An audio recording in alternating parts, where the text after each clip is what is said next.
আসসালামু আলাইকুম। আমরা আবারও চলে আসলাম মিরপুর চিড়িয়াখানাতে এবং প্রত্যেক বছরই আমরা আসি 2-3বার করে। তো পরিবারের সবাইকে নিয়ে আসলাম চিড়িয়াখানাতে এবং এখানে অনেক পশু পাখি আছে, যেসব পশু পাখি দেখলে বাচ্চারা খুবই খুশি হয়। এবং এখানে আমি এবং আমার পরিবার সবাইকে নিয়ে আসছি এই মিরপুর চিড়িয়াখানাতে বাচ্চাদের জ্ঞান বুদ্ধি বৃদ্ধির ক্ষেত্রে এই চিড়িয়াখানাতে নিয়ে আসতে হয়।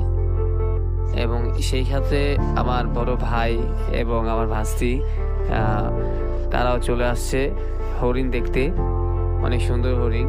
সেই সাথে আমার পরিবারের সবাই খুবই খুবই খুশি। কিছুক্ষণ পর আমরা গাধা দেখতে পাই এবং এই গাধাকে দেখে আমার ছেলে ভীষণ খুশি। আমার ছেলে এই গাধাকে হাত দিয়ে দেখতে চেয়েছে, তাই আমি তাকে হাত দিয়ে বললাম যে দেখো বাবা কত সুন্দর।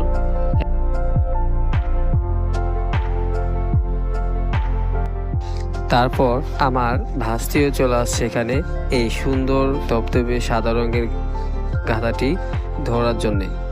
এবং আমার ভাস্তি গাধাটিকে দেখে খুবই খুশি হয়েছিল এবং সবশেষে গাধাটিকে হাত দিয়ে ধরে দেখেছে। কিছুক্ষণ হাঁটাহাঁটি করার পর তখন বলল গন্ডার দেখতে যাবে, আর তাই আমরা সিদ্ধান্ত নিলাম গন্ডার দেখতে যাব। আর ঠিক তার আগেই আমার বড় ভাই গন্ডার দেখার জন্য হাজির এবং আমার ভাস্তি এই গন্ডার দেখে খুবই খুশি হয়েছে, আপনারা দেখতেই পাচ্ছেন।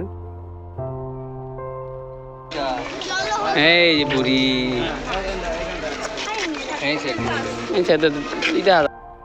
ছেলেকে বললাম জিরাফ দেখতে যাব, আর সে তো সঙ্গে সঙ্গেই দৌড়।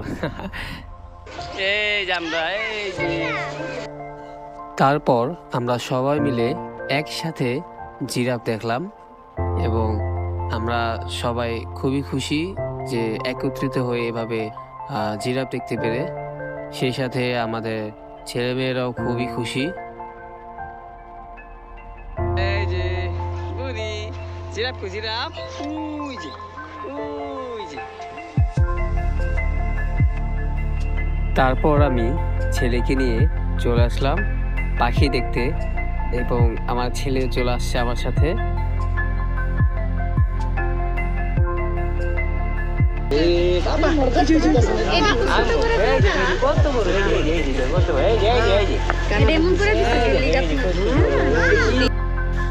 তারপর আমরা চলে আসলাম সবাই মিলে বানর দেখতে এবং এখানে অনেক ধরনের বানর রয়েছে।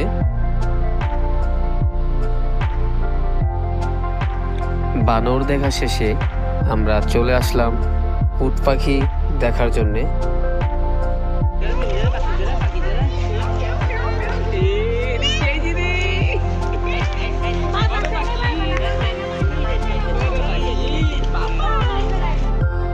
আমার ছেলে এবং আমার ভাস্তি এই উট পাখি দেখে অনেক খুশি।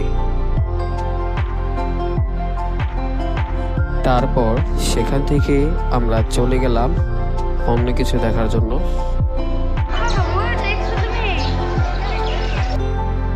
ময়ূর দেখি তো সবাই খুশিতে আত্মহারা।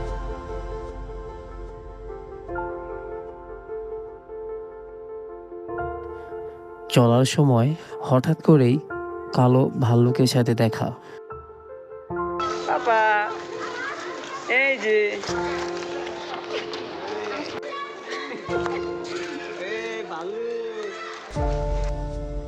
আমার ভাই এবং ভাস্তি মিস করেনি কোনো কিছুই। এরপর চোখে পড়ে সাদা পাখি।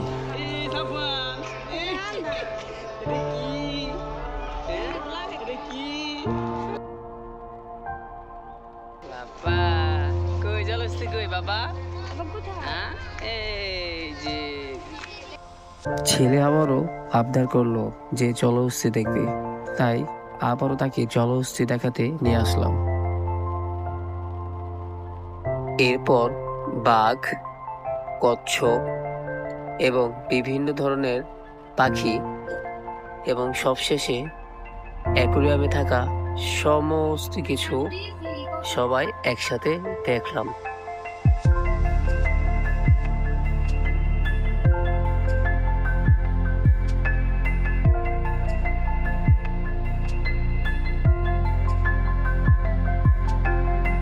এরপর সবশেষে ছেলেকে খেলনা রাইড উঠালাম এবং আবার বড় একটা পাখির পিঠে